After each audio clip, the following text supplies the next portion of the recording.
अस्सलाम वालेकुम pre ninth class. आज हमारा सेकंड लेक्चर होगा बायोलॉजी का, जिसमें हमारा टॉपिक है ब्रांचेज ऑफ बायोलॉजी। उम्मीद है कि आपने फ़र्स्ट लेक्चर लर्न किया होगा, उसको सुना होगा, उसको पढ़ा होगा। तो उसके पहले हमने 3 डिवीजन्स पढ़ी थी, बायोलॉजी का मतलब बताया था। आज हम बायोलॉजी की ब्रांचेस पढ़ेंगे, यानी कि बायोलॉजी की कितनी किताबें आप पढ़ सकते हैं। सबसे पहली ब्रांच है मॉर्फोलॉजी। ये भी एक केमिस्ट्री, इसकी बायोलॉजी की एक टाइप है।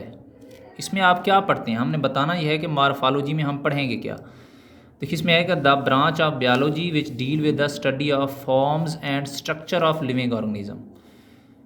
लिविंग ऑर्गेनिजम्स का स्ट्रक्चर, उनकी शक्ल सूरत, उनकी फॉर्म्स, वो बने कैसे हुए हैं, वो सारे डिफरेंट होते हैं। जब आप लिविंग ऑर्गेनिजम्स का स्ट्रक्चर पढ़ते हैं और उनके फॉर्म्स पढ़ते हैं, फॉर्म्स एंड स्ट्रक्चर, तो ये की वर्ड्स हैं इसमें, तो उसको, उस बायोलॉजी को आप क्या कहते हैं, that is called morphology. For example देखिए इंसान की शक्ल सूरत कैसी है, उसका स्ट्रक्चर कैसे है, उसके कान हैं, नाक है, उसकी बॉडी कैसी है। इसी तरह मछली को देख लें, उसका जो स्ट्रक्चर है वो डिफरेंट है।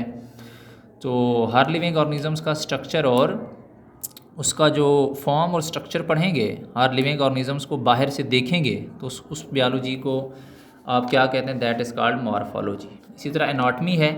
अब आपने एक्सटर्नल स्ट्रक्चर देख लिया, अभी बाहर से आपने मछली को देख लिया है, बाहर से लिविंग ऑर्गेनिजम्स को देख लिया है, बाहर से इंसान को देख लिया है, बाहर से परिंदे को देख लिया आपने, लेकिन आप उसके अंदर जाके, उसके बॉडी के अंदर जो पार्ट्स हैं, लीवर है, हार्ट है, लंग्स हैं, जब आप इंटरनल स्ट्रक्चर को आप पढ़ते हैं, उसके अंदर वाली चीज़ों का स्ट्रक्चर पढ़ते हैं कि लीवर कैसा है उसका, हार्ट कैसा है उसका, उसके लंग्स कैसे हैं, तो उस बायोलॉजी को कहते हैं एनाटॉमी।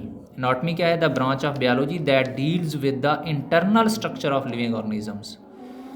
ये किसके साथ डील करता है, किस चीज़ को स्टडी करता है, internal structure of living organisms. Internal structure of living organisms को, लिविंग ऑर्गेनिजम्स के अंदर क्या क्या है, उस चीज़ का स्ट्रक्चर कैसे है, इस चीज़ को स्टडी करते हैं, तो वो क्या है, एनाटॉमी है। एक्सटर्नल स्ट्रक्चर को देखेंगे, सिर्फ बाहर से देखेंगे, तो वो मॉर्फोलॉजी है। अगर इंटरनल स्ट्रक्चर को देखेंगे, अंदर से लंग्स, लीवर, हार्ट को देखेंगे, तो वो क्या है, एनाटॉमी है। इसी तरह हिस्टोलॉजी है। हिस्टोलॉजी क्या है, टिश्यूज़ की स्टडी। माइक्रोस्कोप को यूज़ करके टिश्यू को स्टडी करें। हमारे अंदर टिश्यूज़ हैं, लिविंग ऑर्गेनिजम्स में टिश्यूज़ हैं, तो जब टिश्यूज़ को माइक्रोस्कोप से स्टडी करते हैं, तो उस बायोलॉजी की ब्रांच को कहते हैं histology. The branch of biology that deals with the microscopic study of tissues.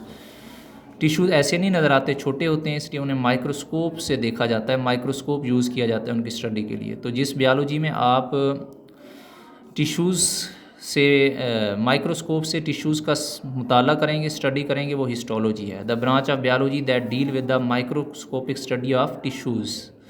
Tissues की माइक्रोस्कोपिक स्टडी को हिस्टोलॉजी कहते हैं। उसके बाद अब आपको नीचे मैंने टिश्यू की डेफिनेशन लिख के दिखाई कि टिश्यू क्या चीज़ है। देखें हमारे जो सेल्स हैं, लिविंग ऑर्गेनिज्म सेल से मिलकर बने हैं। एक सेल है, ये दूसरा सेल है, तीसरा सेल है, 4, 5, 6, इसी तरह ग्रुप ऑफ सेल्स बन गए। ये एक ग्रुप ऑफ सेल है। सेल्स ने ग्रुप बनाया हुआ है, जैसे क्लास में बच्चे ग्रुप बना के बाज़ औक़ात बैठ जाते हैं या पार्टी करते हैं ग्रुप बना के, तो ये क्या है, ये सेल्स का ग्रुप है, बच्चों का ग्रुप नहीं है। ये किस चीज़ का ग्रुप है, सेल्स का। तो सेल्स का जब ग्रुप बन जाता है, इसमें हर सेल एक जैसा काम करता है। जो एक सेल करेगा, दूसरा भी वही करेगा, तीसरा भी वही करेगा, चौथा भी, सारे सेल्स एक जैसा काम कर रहे हैं। जैसे सारे बच्चे हम बिठा के उनसे टेस्ट लिखवाएं, तो बच्चों का ग्रुप है, वो सारे एक ही काम कर रहे हैं, वो टेस्ट कर रहे हैं, तो ये सारे सेल भी एक ही काम करते हैं। तो ये सेल्स का ग्रुप है जो एक जैसे काम करते हैं, ऐसे ग्रुप को कहते हैं टिश्यू। टिश्यू क्या है, group of cells performing same function in living organisms. ये लिविंग ऑर्गेनिज्म में होते हैं, नॉन लिविंग ऑर्गेनिजम्स में नहीं होते। तो group of cells performing same function in living organism is called tissue. ये बच्चे आपकी 4 डेफिनेशन हैं, मॉर्फोलॉजी की है, एनाटॉमी की है, हिस्टोलॉजी है और टिश्यू है। इसको आपको मैं लेक्चर भी भिजवा दूंगा, ये प्रिंट फॉर्म में आपके पास आएगा लेक्चर।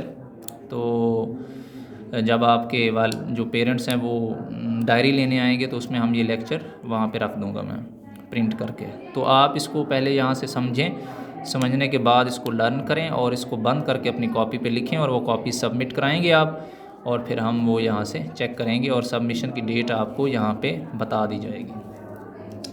इसको ज़रूर याद करें बच्चे, ओके, और अपना ख्याल रखें। अगर आपको ये लेक्चर यहाँ पे वीडियोस में पूरा नहीं नज़र आ रहा तो हम आपको लास्ट में पूरा लेक्चर भी दिखा देते हैं यहाँ पे। वैसे ये आपको प्रिंट फॉर्म में भी मिल जाएगा।